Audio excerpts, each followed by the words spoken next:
আসসালামু আলাইকুম রহমতুল্লাহি ওবরকাতুহু। সম্মানিত দর্শক, জেনারেল ওয়াকারুজ্জামানকে নিয়ে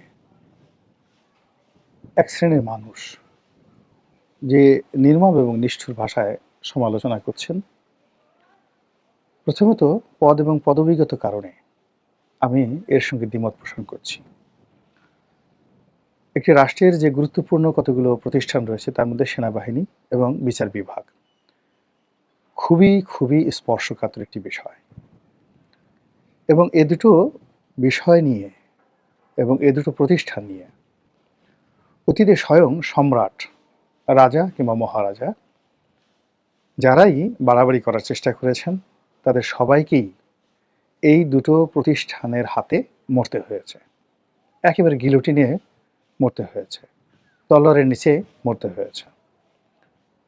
একজন সম্রাট তিনি মনে করতেন যে তার সেনাবাহিনীর প্রধান কোনো বিষয় নয়, কোনো বিষয় নয়।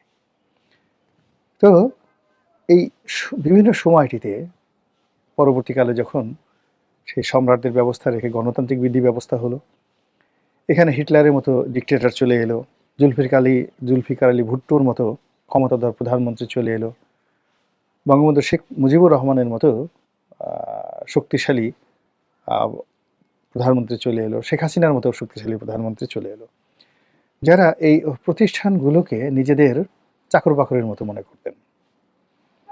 সেনাবাহিনীর প্রধানকে তুমি করে ডাকতেন, মনে করতেন যে এটা লিডারশিপ, নেতাকর্মীদেরকে যেভাবে ডাকে, এই তুমি কেমন আছো, ইত্যাদি ইত্যাদি। বঙ্গবন্ধু তো তুই তুই করে বলতেন।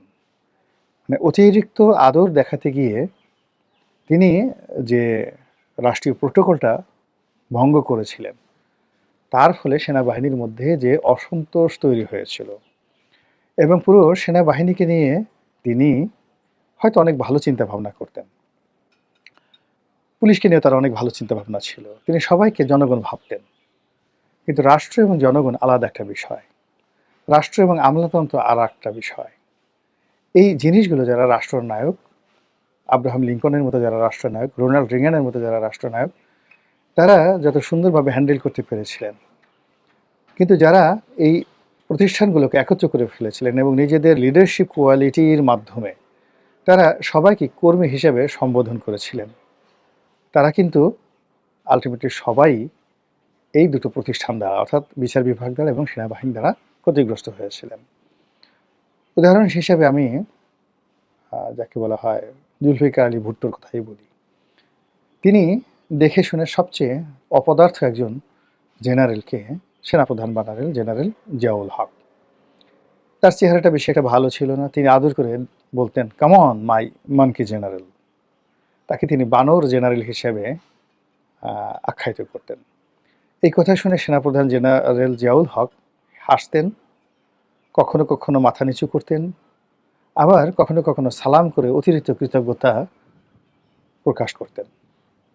কিন্তু যখন তিনি সুযোগ পেয়েছেন বিদ্রোহ করার, সঙ্গে সঙ্গে বিদ্রোহ করেছেন, এবং যেই দিন তিনি তাকে গ্রেপ্তার করলেন, জিয়াউল হক যে ভুট্টোকে গ্রেপ্তার করলেন, তখন মিসেস ভুট্টো, যার নাম ছিল নুসরাত, বেনজির ভুট্টোর মা নুসরাত ভুট্টো, তিনি প্রাণান্ত চেষ্টা করেও তার সঙ্গে দেখা করতে পারেননি, এবং তাকে কিন্তু সেই ফাঁসিতে চড়তে হয়েছিল।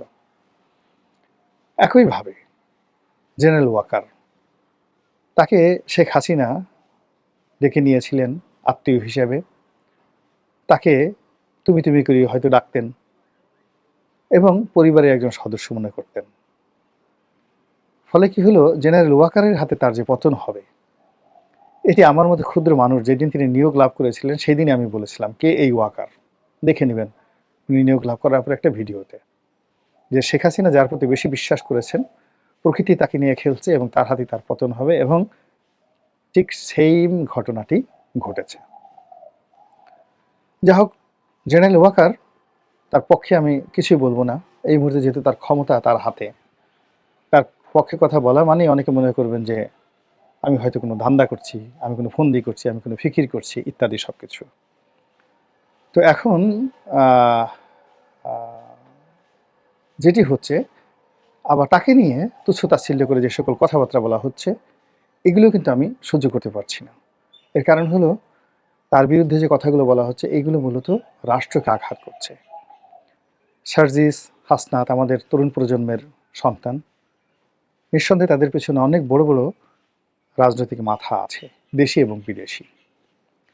তারা কতটা নিজের বুদ্ধিতে চলেন, কতটা বিদেশি তাদের যারা উপদেষ্টা রয়েছেন তাদের বুদ্ধিতে চলেন, কিংবা তাদের যে সকল দেশি উপদেষ্টা রয়েছেন তাদের বুদ্ধিতে চলেন আমি বলতে পারবো না। তবে গত ৭-৮ মাসে এই যারা মাহফুজ, তারপরে সার্জিস কিংবা হাসনাত, তারা যথেষ্ট দক্ষতা অর্জন করেছেন, অভিজ্ঞতা অর্জন করেছেন, ম্যাচুরিটি অর্জন করেছেন এবং পরিবেশ পরিস্থিতি মোকাবেলা করার জন্য যথেষ্ট তাদের ধীশক্তি রয়েছে। তো কাজেই তারা জেনারেল ওয়াকারুজ্জামানের সাথে বা ডিজিএফআইয়ের সাথে যে একটা বৈঠক করেছেন, সেই বৈঠকটি নিয়ে তারা কেন ফেসবুক স্ট্যাটাস দিলেন এবং সেই ফেসবুক স্ট্যাটাস নিয়ে এখন সারা বাংলাদেশে রীতিমতো তোলপাড় শুরু হয়েছে এবং রাজপথে নজিরবিহীনভাবে ওয়াকার না হাসনাত, হাসনাত হাসনাত যে স্লোগান হচ্ছে, এটি বাংলাদেশকে রীতিমতো গৃহযুদ্ধের দিকে ঠেলে দেবে। হাসনাত নিঃসন্দেহে সেনাবাহিনী প্রধান হতে চান না, আবার সেনাবাহিনী প্রধানও হাসনাত হতে চান না। সেনাবাহিনী প্রধান এই মুহূর্তে প্রধানমন্ত্রী হতে চান না, প্রধান উপদেষ্টা হতে চান না বা প্রেসিডেন্ট হতে চান না। আবার হাসনাত এই মুহূর্তে প্রধানমন্ত্রী, প্রেসিডেন্ট হতে চান না। তিনি একজন রাজনৈতিক নেতা হিসেবেই তার ক্যারিয়ার এই মুহূর্তে গড়তে চান। তো এই অবস্থাতে রাজপথে কেন স্লোগান হবে হাসনাত না ওয়াকার, ওয়াকার না হাসনাত? এই জিনিসগুলো কোথায় নিয়ে যাচ্ছে বোঝার চেষ্টা করুন। মানুষের যে শক্তিমত্তা, এই শক্তির সঙ্গে যদি আপনি তার হাতে একটি লাঠি দেন, তার শক্তি দ্বিগুণ হয়ে যায়। একটি চাকু দেন, 3 গুণ হয়ে যায়। যদি তাকে একটি অটোমেটিক রাইফেল দেন, বহুগুণ বেড়ে যায়। তার হাতে যদি একটি AK-47 দেন, কিংবা তাকে যদি একটা কমান্ড দেন, তার হাতে যদি 1000 সৈন্য দিয়ে দেন, মুহূর্তের মধ্যে কিন্তু দানব হয়ে যায়। এবং এরা কোনো কিছু, রাগ হলে কোনো কিছু, আইন কানুন কোনো কিছু মানে না। রাজাকে রক্ষা করার জন্য, রাজপ্রাসাদকে রক্ষা করার জন্য, রাষ্ট্রকে রক্ষা করার জন্য সেনাবাহিনী গঠিত হয়েছে। কিন্তু এই সেনাবাহিনীকে নিয়মিত হ্যান্ডেল করতে না পারার কারণে, সঠিকভাবে হ্যান্ডেল করতে না পারার কারণে কত রাষ্ট্র যে তছনছ হয়ে গেছে, কত রাষ্ট্র যে ভেঙে গেছে, তার কোনো ইয়াত্তা নেই। আমরা জানি যে পৃথিবীর প্রথম যে সারিবদ্ধ বাহিনী, সিস্টেমেটিক আর্ম ফোর্স, সেটি হলো জেনেসারি। অটোমান সম্রাটরা এই প্রথম তারা একটি নিয়মিত সৈন্যবাহিনী গঠন করেছিলেন। এর আগে কোনো নিয়মিত সৈন্যবাহিনী ছিল না, এমনকি মুঘলদেরও নিয়মিত সৈন্যবাহিনী ছিল না। তারা বিভিন্ন সেনাবাহিনীর কর্মকর্তাদের নিয়োগ দিতেন এবং তাদেরকে জাগির প্রদান করতেন। কেউ 8000 ঘোড়া রাখতেন, কেউ 10,000 ঘোড়া রাখতেন, কেউ 5000 ঘোড়সওয়ার রাখতেন এবং সেই অনুযায়ী তার একটা ইনফ্যান্ট্রি থাকতো এবং এটিকে চালানোর জন্য তার যতটুকু রাজ্য দরকার, যতটুকু ভূমি দরকার, ওই ভূমি রাজস্ব আদায় করে সেটা সেনাবাহিনী চালাতো এবং বাকি অর্থ রাজাকে দিত। এদের উপাধি ছিল সুবেদার, মসনবদার। এবং এই যে সুবেদার এবং মসনবদার মুঘলরা 3.5 বছর চালিয়েছে, 350 বছর ভারতবর্ষ চালিয়েছে। এই সৈন্যবাহিনীর দ্বারা তাদের যে ক্ষতি হয়েছে, যেটি অকল্পনীয়।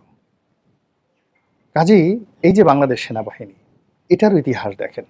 স্বাধীনতার পরে আমরা ভারতের সাথে কটি যুদ্ধ করেছি, তারপর অন্য দেশের সাথে কটি যুদ্ধ করেছি, কিংবা আগামীতে কটি যুদ্ধ করব, কিন্তু আমাদের জাতীয় রাজস্বের একটা বিরাট অংশ আমরা সেনাবাহিনীর পেছনে খরচ করছি।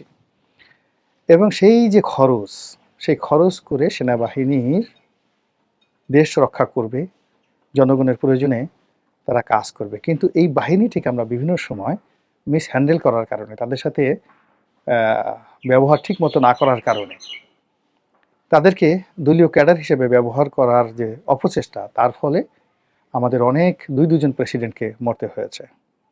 আমাদের দেশে বেশ কয়েকটি সামরিক শাসনের জাতাকল আমাদের পোহাতে হয়েছে।